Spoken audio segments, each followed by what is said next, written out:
Lendas da Ciência. Devir. Distribuição Sinapse. Versão brasileira RGA Rio.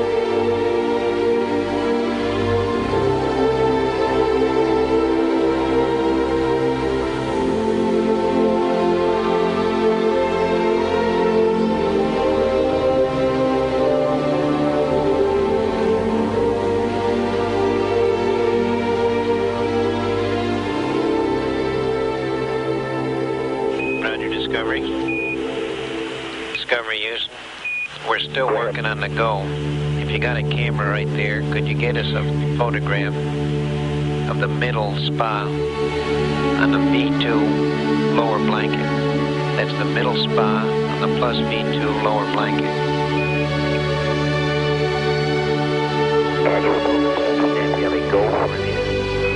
Not yet. You're close. Okay. Thank you.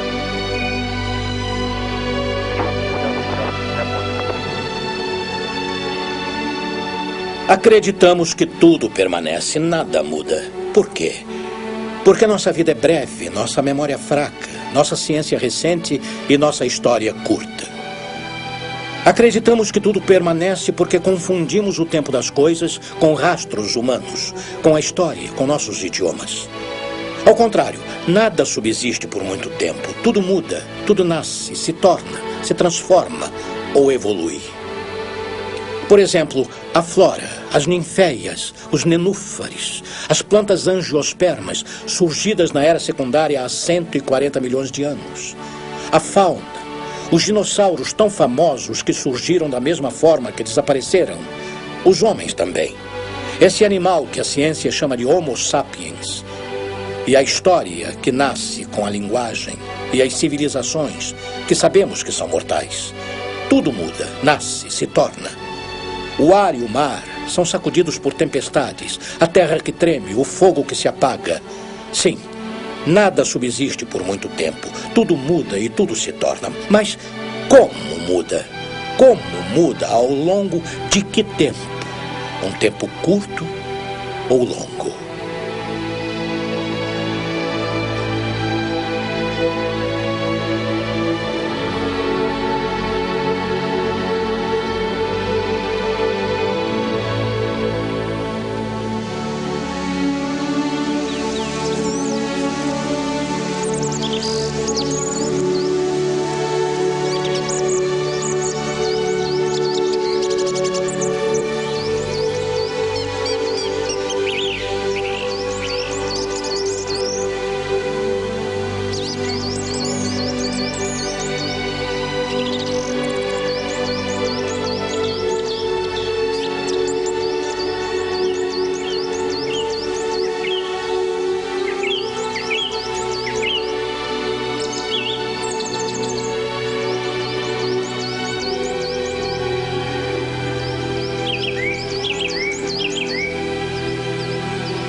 O que é um jardim botânico?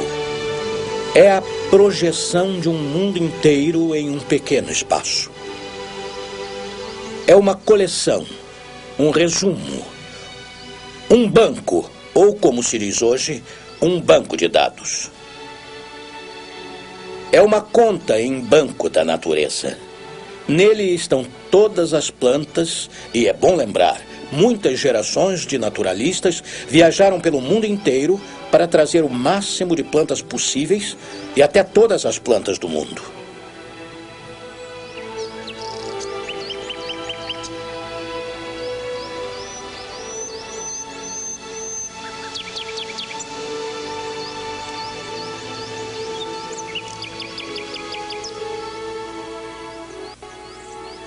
Mas depois que as plantas foram reunidas, é preciso fazer duas novas operações. Primeiro, nomear. Depois, classificar. Por que se dá nomes científicos a cada planta? Simplesmente para que os cientistas se entendam entre eles. O jardim é um banco, mas também é um dicionário. Ou seja, o local da língua dos cientistas naturalistas.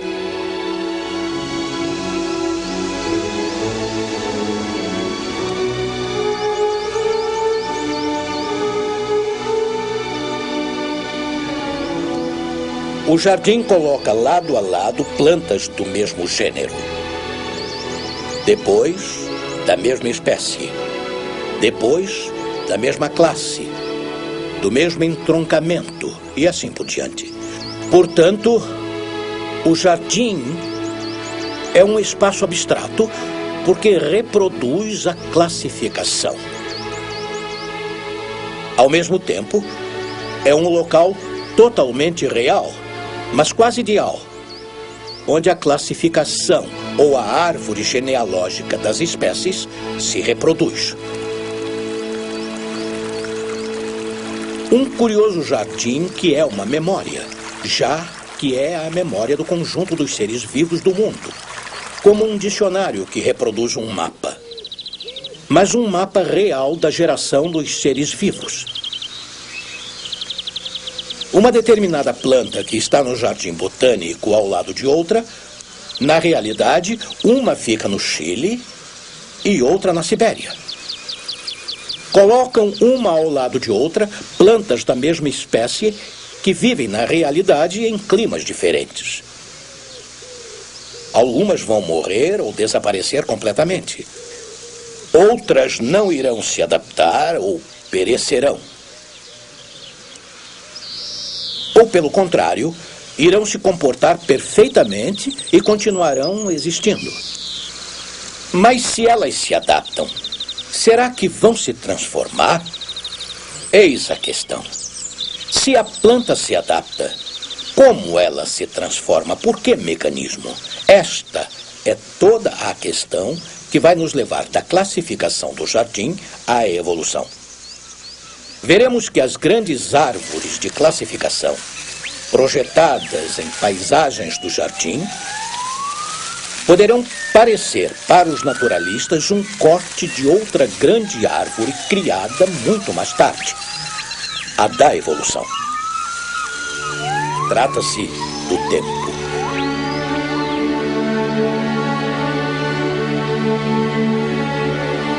No dia 27 de dezembro de 1831, um navio de 3 mastros da Marinha Real deixa Devonport sob o comando do capitão Robert Fitzroy. A bordo, 76 tripulantes e um jovem de 22 anos, recém-diplomado em Cambridge, naturalista de vocação, Charles Darwin. A missão do Beagle era explorar e fazer o levantamento topográfico das costas da Patagônia, Chile, Peru e de algumas ilhas do Pacífico. A viagem durou 5 anos, passando pelas ilhas de Cabo Verde, pelo Brasil, 2 anos na Patagônia e Terra do Fogo, pelas costas do Chile, as do Peru, as Ilhas Galápagos, Tahiti, Nova Zelândia, Austrália, Ilhas Maurício, Santa Helena, Cabo Verde novamente, Brasil e, finalmente, Inglaterra.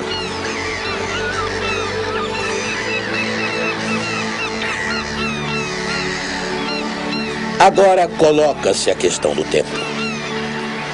Pouco nos importamos com aqueles que, na época, achavam que o mundo tinha apenas 6 ou 7 mil anos.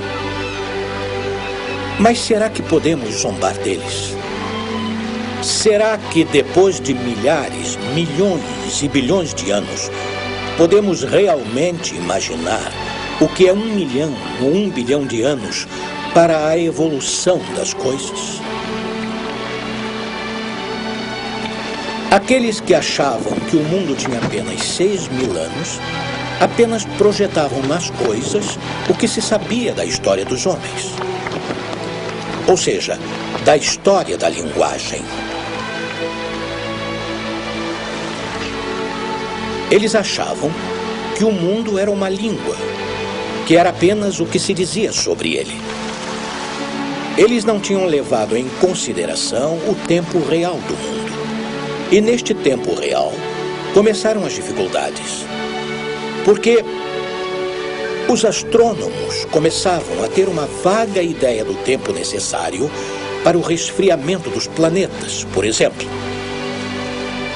Mas este tempo não era o mesmo que aquele que os geólogos precisavam. E quando se compara o tempo da astronomia, o da Terra, o dos vivos e o da história, os cientistas começaram a ver que não havia relação entre estes tempos de tão variados e diferentes que eles são. Portanto, é preciso fazer um duplo esforço. Primeiro, imaginar o que quer dizer a dilatação deste tempo, quando ainda se acreditava apenas na antiguidade da história. E segundo, que cada ciência dilata o seu tempo e de um modo diferente das outras. Era muito difícil reunir esses tempos diferentes. Ainda mais que por trás disso estava a teoria de Newton à espreita.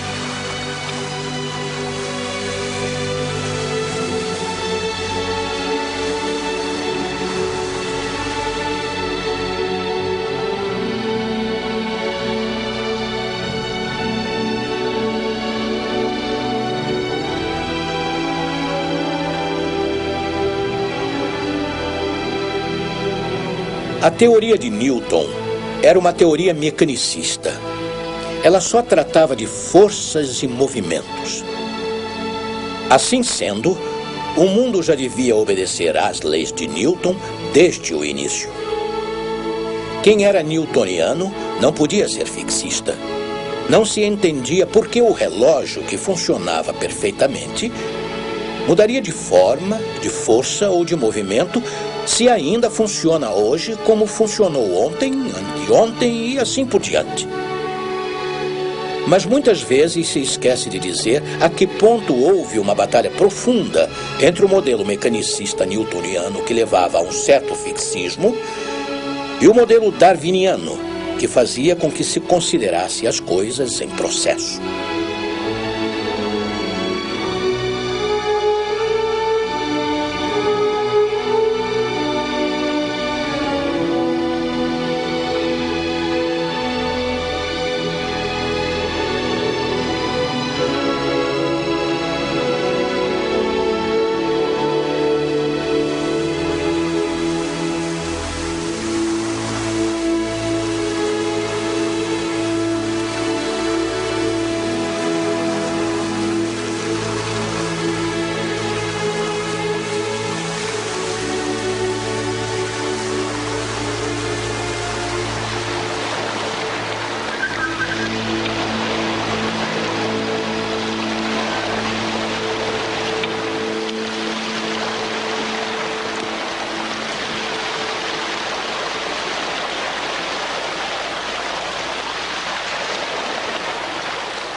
Ao longe, a terra, o litoral da Bahia.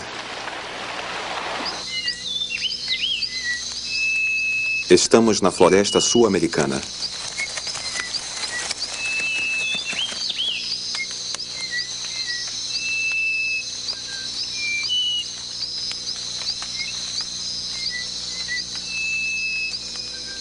A beleza das flores enlouqueceria qualquer florista, escreve Darwin.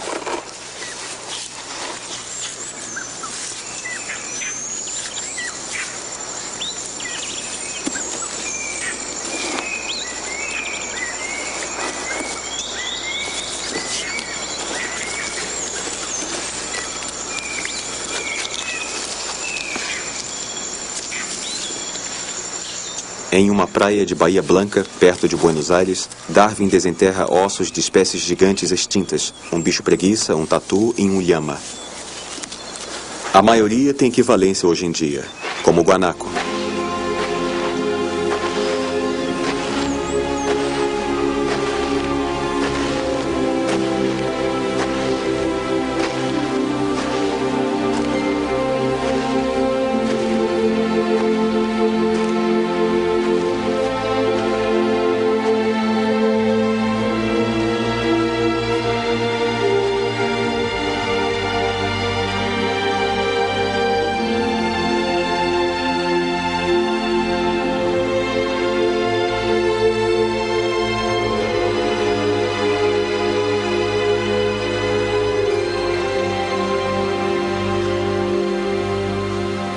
No Jardin des Plantes, em Paris, há um museu de história natural. Local de memórias da infância, dos quebra-cabeças onde o deslocar de apenas uma peça pode nos levar às origens humanas há 100 mil, 1 milhão ou 1 bilhão de anos atrás, dependendo do que fóssil ou esqueleto pertence, ou se é um simples visitante ou o fundador da paleontologia. Como dizia Georges Cuvier, dê-me apenas um osso ou um fragmento de osso e eu reconstituirei o animal inteiro. Georges Cuvier passou tempo colando peças dos grandes fósseis, dentre os quais alguns foram encontrados na própria Paris e outros que lhe foram enviados de todas as partes do mundo. Nesse paciente trabalho de reconstrução, temos diante de nossos olhos centenas de esqueletos compostos, às vezes de 13 mil peças separadas. Esse trabalho não pode ser feito sem uma teoria. Teoria baseada na harmonia do ser vivo. Como uma grande cabeça pode corresponder obrigatoriamente a um grande pescoço e permite reconstituir o quebra-cabeça.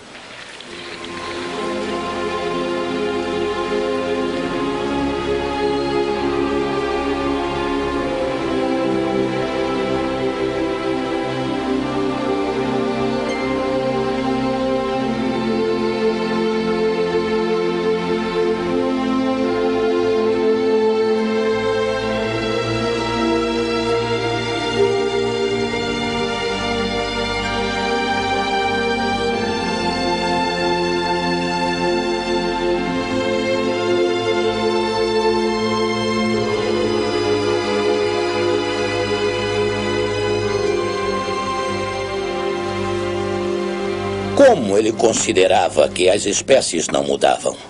Ele era fixista. Por uma razão muito simples. Cuvier era um brilhante paleontólogo.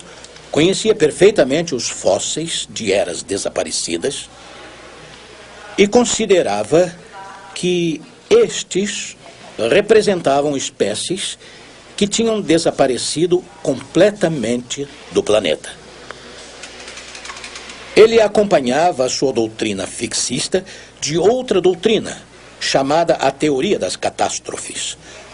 A catástrofe mais conhecida foi a relatada pela Bíblia, o dilúvio, com a erradicação completa de todos os seres vivos, devido à subida das águas e à conservação de apenas um pequeno grupo na famosa arca do patriarca Noé. Ele considerava que a história do mundo tinha sido escandida por imensas catástrofes que eliminaram todos os seres vivos e uma nova criação intervinha para reabitar o mundo de seres vivos.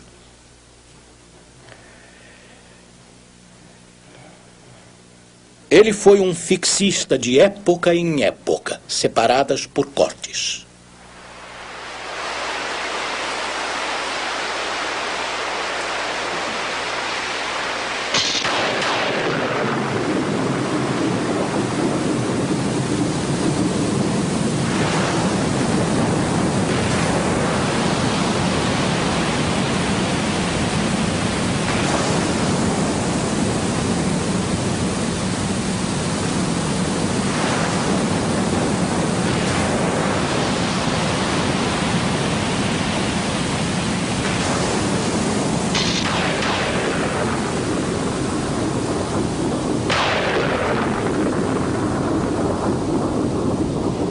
A grande inundação durou 40 dias.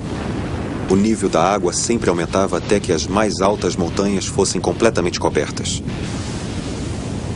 A água subia a mais de 7.000 metros acima dos cumes. Tudo que era vivo e se movia por terra pereceu. Pássaros, gado, animais selvagens, bichos da terra, assim como os homens. Gênesis, capítulo 7, versículo 4.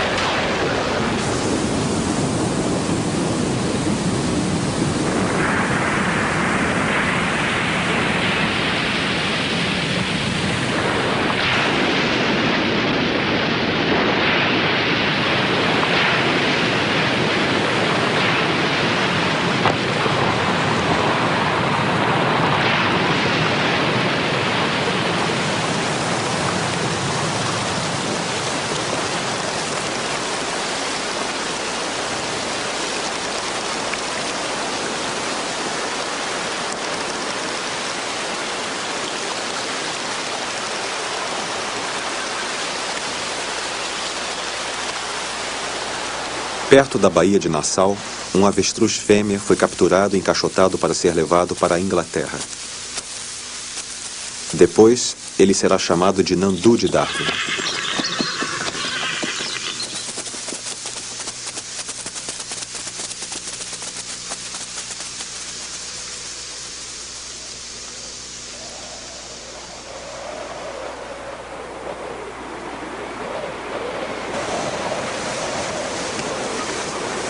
Perto do Estreito de Magalhães, Darwin prevê a extinção da raposa. Ele estuda uma espécie de molusco e percebe que sua fecundidade não basta para garantir a sua sobrevivência. 16 de março de 1834. Fiquei surpreso ao contar os ovos de uma grande lesma branca. Uma lesma do mar com 9 centímetros de comprimento. Havia 6.000 ovos. No entanto, essa lesma não é comum, pois mesmo que eu estivesse sempre ocupado procurando-as entre as pedras, vi apenas 7. Mas não há erro mais comum entre os naturalistas do que este. O número dos indivíduos de uma espécie depende da força de propagação da mesma. –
10 de junho de 1834. De manhã, finalmente entramos no Oceano Pacífico.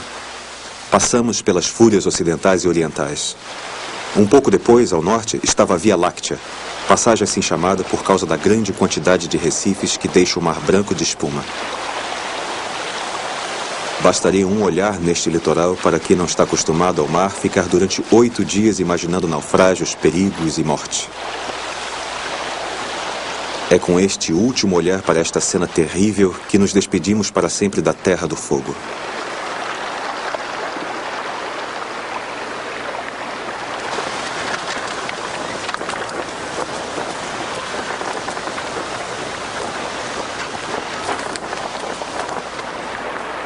No mar, março de 1835. Navegamos em mar calmo desde Valparaíso, o que torna a viagem mais agradável, pois sempre estou sujeito a enjoos. Ontem, por volta de meia-noite, o vigia me chamou na ponte para me mostrar ao horizonte uma espécie de grande estrela. Ela aumentou quase o dobro de seu tamanho inicial e, por volta de 3 horas da manhã, pude ver um espetáculo magnífico. A erupção de um vulcão, o Orsono, a 120 quilômetros do navio. Com o telescópio, vimos em meio a esplêndidas chamas vermelhas, objetos pretos sendo constantemente lançados e caindo. A luz foi suficiente para iluminar o mar.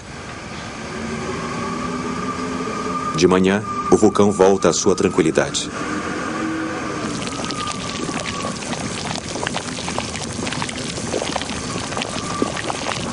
Darwin aborda Valdívia. Concepción, ao norte, é destruída em poucos segundos. Ele vê as ruínas, o solo remexido de 1 a 3 metros.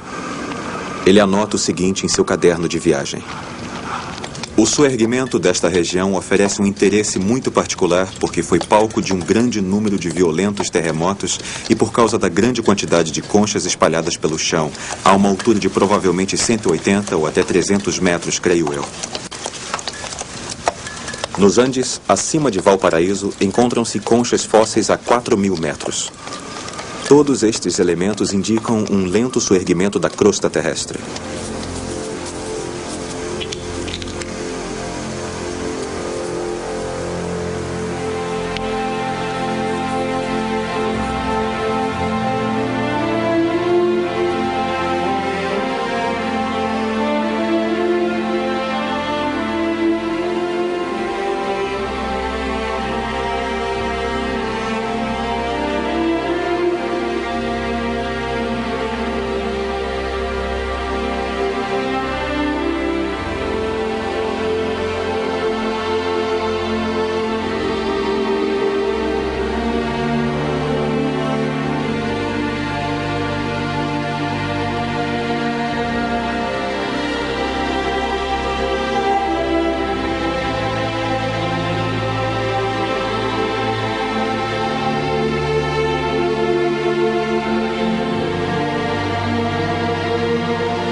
São fósseis, peixes de formas raras, conchas.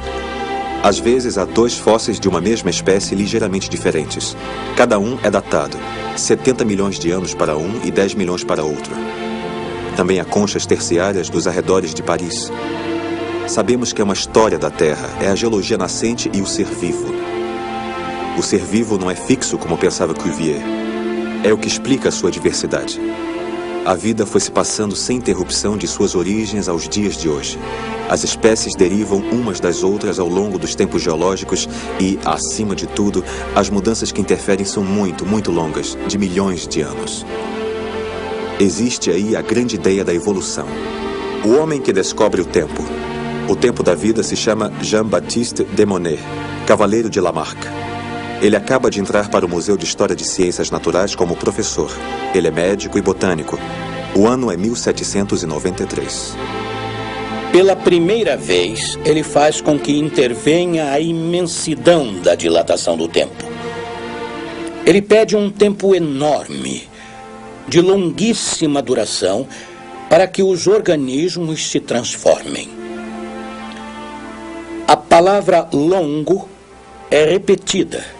E esta duração acontece em uma palavra que é muito importante para ele e que repete a cada página de sua filosofia geológica. É a palavra circunstância. Lamarck acredita que há uma lei da natureza que se desenvolve para transformar as espécies da mais simples às mais complexas. Essa lei passa pelos reinos da fauna e da flora, mas esta lei é constantemente abalada pelo fato de que cada grama, cada planta, cada animal, cada ser vivo está mergulhado em circunstâncias, sejam elas de local, de tempo, climáticas, ocasionais, tempestades, catástrofes. É o que hoje chamaríamos de meio ambiente, o meio dos elementos que cercam o ser vivo. E diz ele, é a mudança destas circunstâncias que determina a mudança das necessidades. A mudança das necessidades determina a longo prazo uma mudança de ação, que por sua vez determina os hábitos, e assim a mudança dos órgãos. E ele diz: grandes mudanças de necessidade provocam grandes mudanças nas ações. Uma longa repetição das mesmas ações gera hábitos. E uma longa prática destes hábitos causa transformações nos órgãos.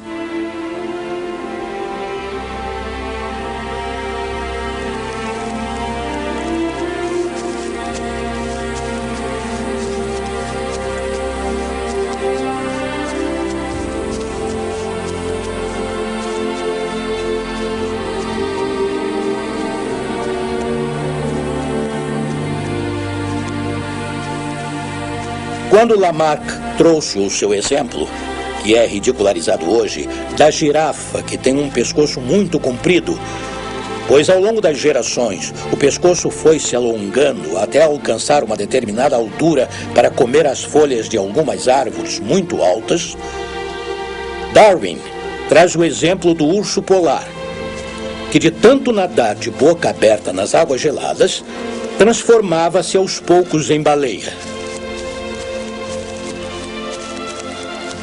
Com a zombaria dos colegas, ele retirou este exemplo do seu texto.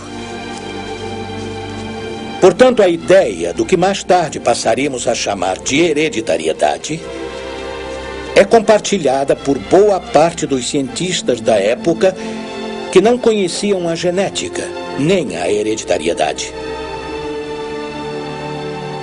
Não havia ciência da hereditariedade nem da genética.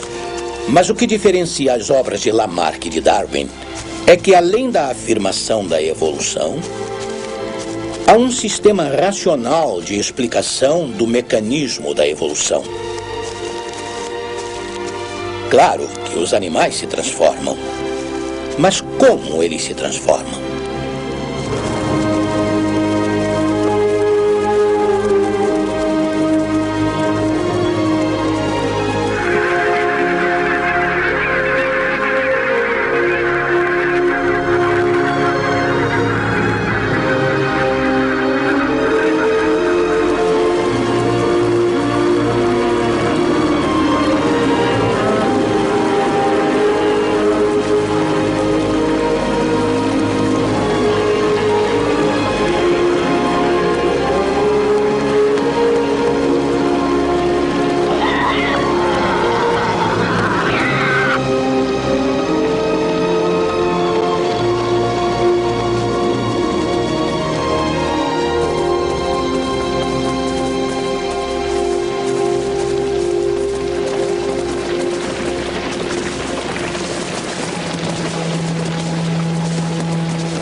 Setembro de 1835, Ilha James, arquipélago de Galápagos. Eu nunca poderia ter imaginado que ilhas que se situam a cerca de 50 ou 60 milhas de distância, quase todas de frente uma para a outra, formadas das mesmas rochas, sob um clima absolutamente igual e praticamente todas da mesma altura, pudessem ter animais tão diferentes.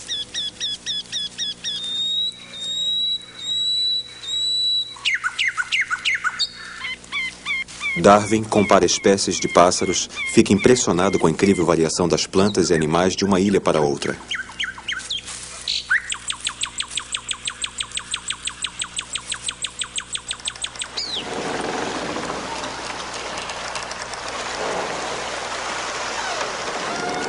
Ele cataloga 71 espécies vegetais, das quais 38 são específicas do arquipélago e 30 só na Ilha James.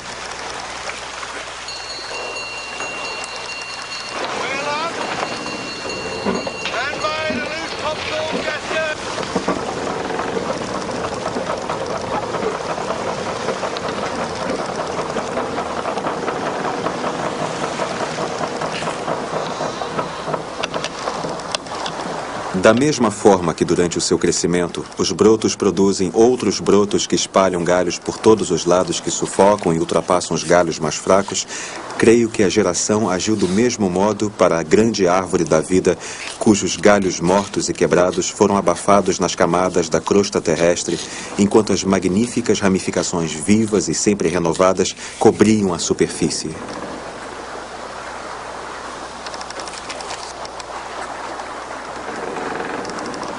Os fósseis encontrados na América do Sul não são muito diferentes dos das ilhas. As espécies vivas são muito diferentes. Por quê? Olhando os fósseis de tempos mais recuados, parece que cada animal tinha um ancestral com o qual pouco se assemelhava. As tartarugas e iguanas de Galápagos são diferentes dos da América do Sul. Durante milhares de anos, aprenderam a se adaptar a seu meio. Para isto, eles evoluíram. É a explicação de Darwin. Eles se transformaram.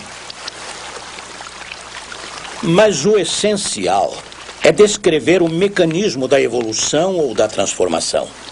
E Darwin inventa realmente este mecanismo com o nome de seleção natural ou de persistência do mais apto.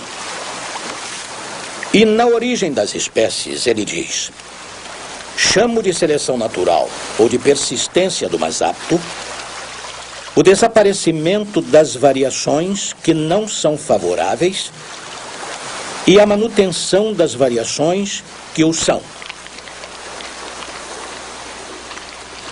Esta ideia de seleção natural é tão simples e brilhante que pode aparecer na forma de uma tautologia. Os mais aptos persistem, pois os que persistem são os mais aptos. E o meio se encarrega de fazer a seleção. Esta é a seleção natural, onde desaparecem as variações que não se adaptaram. Portanto, a seleção natural é um mecanismo a posteriori. É depois da mudança de forma que ocorre a seleção natural.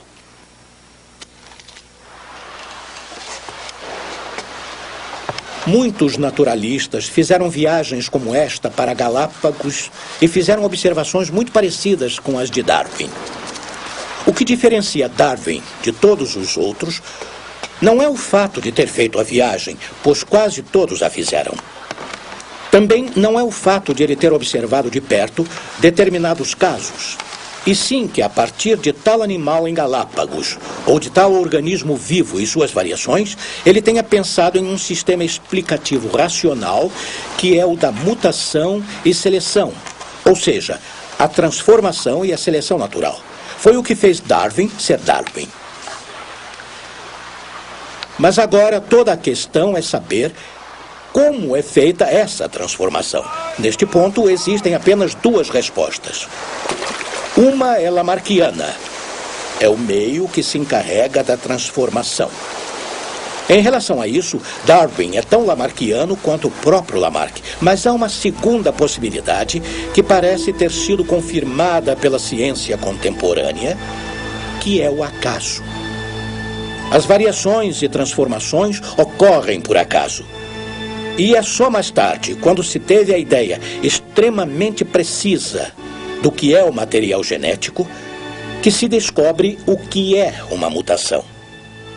Claro que a palavra mutação não foi usada por Darwin. Esta palavra só será entendida muito depois e dominada pela ciência.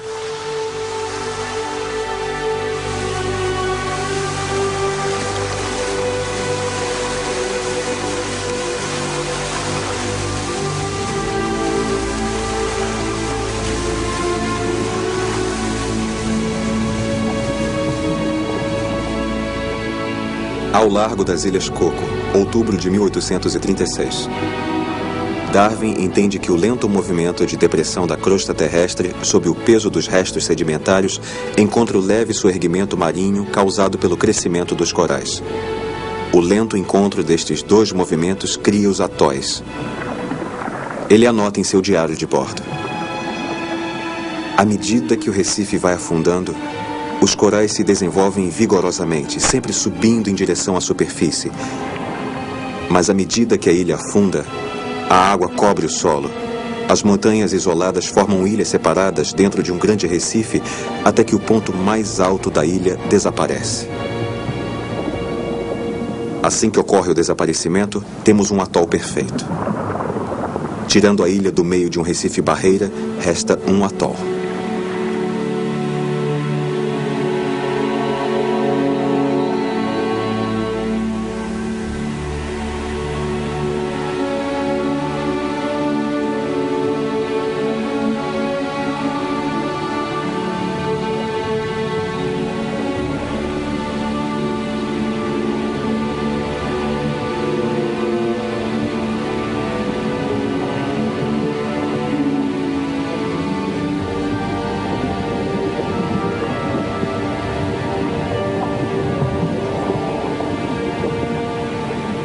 Como um geólogo que viveu 10.000 anos, com cuidado de considerar as mudanças em sua vida, poderíamos aprender a conhecer o grande sistema em virtude do qual a superfície do globo se modificou tão profundamente e a terra e as águas mudaram tanto de lugar.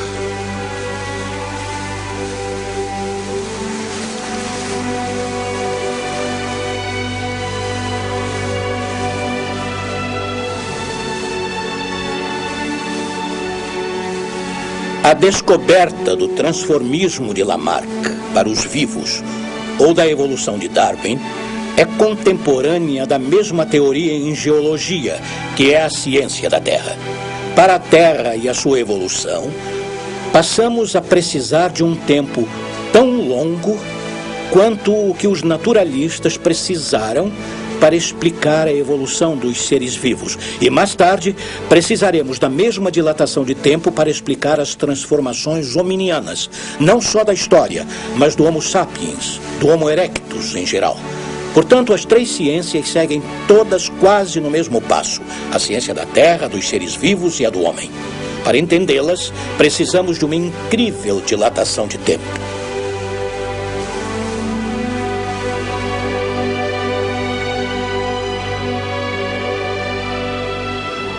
Todo o século XIX teve como centro a preocupação da duração do tempo, a dilatação, a natureza e o efeito do tempo nas leis gerais de cada ciência determinada. Esse tempo é o do envelhecimento, do nascimento, da invenção, da descoberta, do contínuo brotar de uma constante novidade.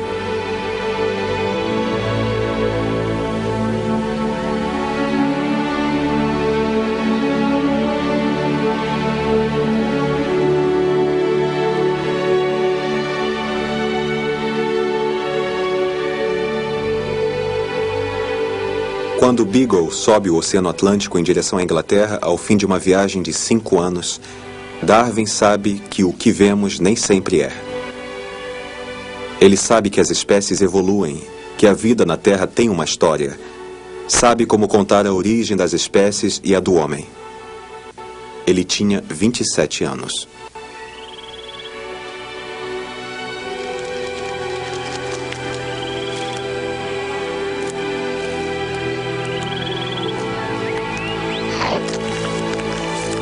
Ao fim de sua vida, Darwin escreve alguns textos onde ele acredita que na sobrevivência do mais apto, o mais apto é aquele que na espécie humana inventa o altruísmo. Ao contrário do que se pensa, o mais forte, o que ganha, o vencedor, talvez seja aquele que nos leva à regressão.